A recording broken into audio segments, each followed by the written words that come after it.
नमस्ते। मेरा एक वीडियो है, how two cultures perfected the art of forgiveness. इस पे एक कमेंट आई थी, तो उसमें मैंने रिप्लाई तो किया है, पर ये वीडियो मैं बना रही हूँ ताकि हर एक व्यक्ति को ये सवाल जो हो सकते हैं मन में, तो उसका जवाब भी मिल जाए। उसमें कमेंट में सवाल था कि अगर ईगो बीच में आ रहा है तो क्या करें। तो एक तो है कि हम जब शुरुआत करते हैं कभी भी फॉरगिवनेस के बारे में, तो डेफिनेटली ऐसे होगा कि शुरुआत में हमारा मन हमें इतनी आसानी से उन चीजों को भूलने नहीं देगा। और ऐसे हमें लगता है कि हम खुद ही अपने जो भी फॉरगिवनेस की प्रैक्टिस है उसमें एक बाधा रूप है। तो होता यह है कि शुरुआत में ऐसा होगा, and that is okay, because हम लोग ईश्वर तो है नहीं कि हम सभी कुछ तुरंत सभी को माफ कर देंगे और आगे बढ़ पाएंगे। सो इसीलिए ये प्रैक्टिस है कि आप ये करते रहिए ताकि धीरे धीरे करके आपका मन भी इस फॉरगिवनेस को मान जाए। अब इसके पीछे जो थियरी है वो है सबकॉन्शियस माइंड की। यानी कि अगर आप एक ही चीज को बार बार दोहरा रहे हैं, तो वो आपके सबकॉन्शियस में जाएगा ही, और आपका सबकॉन्शियस धीरे धीरे आपके लिए ऐसा माहौल तैयार कर देगा कि खुद ब खुद आपके जो भी आपने प्रैक्टिस की है वैसे ही आप भी बनते चले जाओगे, और आसपास का वातावरण भी वैसे ही होता जाएगा। सो शुरुआत में अगर ईगो बीच में आ रहा है और आपको लग रहा है कि आपसे ये प्रैक्टिस नहीं हो रही है, तो भी मेरा सजेशन है कि फॉरगिवनेस की प्रैक्टिस करते ही रहिए, ताकि धीरे धीरे करके आप उस मकाम तक पहुंच जाए कि जहां पर फॉरगिवनेस इजीली आप कर पाए। उनका दूसरा सवाल जो था वो था कि अ, ऐसे लगता है कि कोई लोग जो होते हैं रिलेशन में, उनसे अलग और दूर रहना अच्छा है। तो जी हाँ, अगर आपको ऐसे लग रहा है, आपका जो कॉन्शियस माइंड है और इवन सबकॉन्शियस समटाइम्स वो आपको गाइड करता है उन चीजों के लिए कि जो आपको करनी चाहिए, तो शायद ऐसे हो सकता है कि आप उन उस व्यक्ति से थोड़ा डिस्टेंस रखना चाहें या कुछ ना कुछ उनसे दूर रहना चाहें। That is also okay, simply because आप उनके साथ रहकर फॉरगिवनेस कभी भी नहीं कर पाएंगे। तो बेटर है कि थोड़ा दूर रहिए, और आप अपने आप के ऊपर काम कर रहे हैं। यहाँ पर आपको उनके साथ जाकर या उनके पास जाकर कहीं पर भी फॉरगिवनेस नहीं करनी है। शुरुआत की स्टेजेस में तो एटलीस्ट नहीं, अगर धीरे धीरे करके आपको ऐसे लगे, टुवर्ड्स थोड़े दिनों के बाद या थोड़ा प्रैक्टिस होने के बाद अगर करना है उनसे फेस टू फेस फॉरगिवनेस, तो आप कर सकते हैं। या फिर जब, जैसे जैन जैन शासन में एक फॉरगिवनेस का पूरा एक दिन होता है, क्षमापना का, उस दिन आप कर सकते हैं। पर शुरुआत की स्टेज में जब आपको ऐसे लग रहा है कि इस व्यक्ति से थोड़ा दूर रहना अच्छा है, तो डेफिनेटली मेक श्योर कि आप थोड़ा डिस्टेंस बनाए रखें, और आप अपनी प्रैक्टिस फिर भी चालू रखें।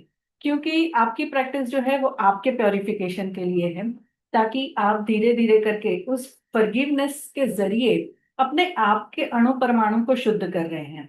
और आप जब खुद भी ये प्रैक्टिस करते रहेंगे तो आपको महसूस होगा कि शुरुआत में सिर्फ आप बोल रहे हैं, मन से शायद कुछ बदलाव नहीं आ रहा है, ऐसे दिखेगा, and that is quite normal.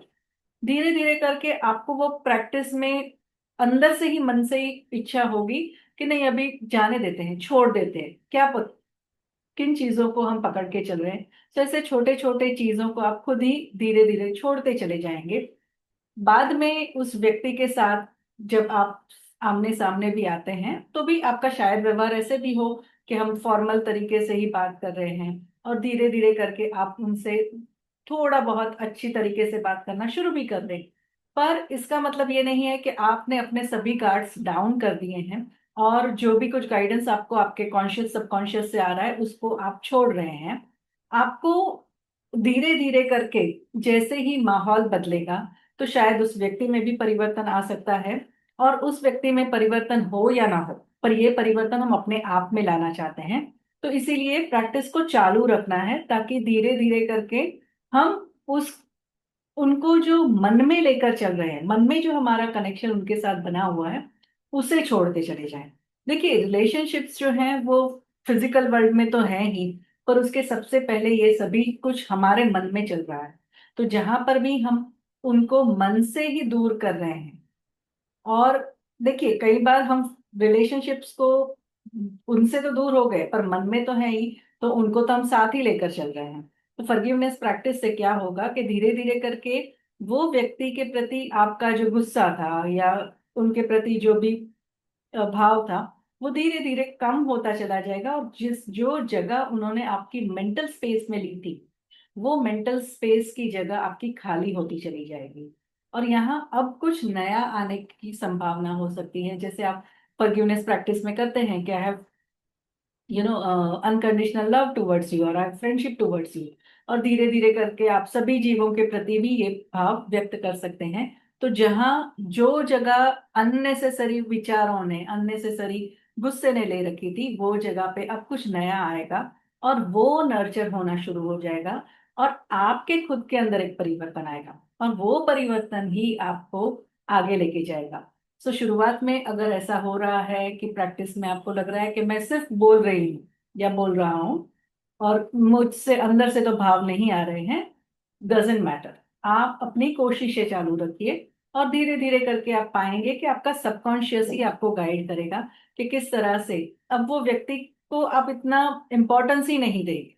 क्योंकि देखिए, जब गुस्सा होता है तो हम उसे ज्यादा इंपॉर्टेंस दे रहे हैं, और जब वो छोड़ते चले जाते हैं हम उनको, उनके विचारों को, तो अपने आप ही जो इम्पोर्टेंस उनको मिल रहा था वो कम हो जाएगा, उनकी तरफ जो एनर्जी जा रही थी वो नहीं जाएगी, और आप खुद ही पाएंगे कि आप धीरे धीरे शुद्ध होते चले जाएंगे।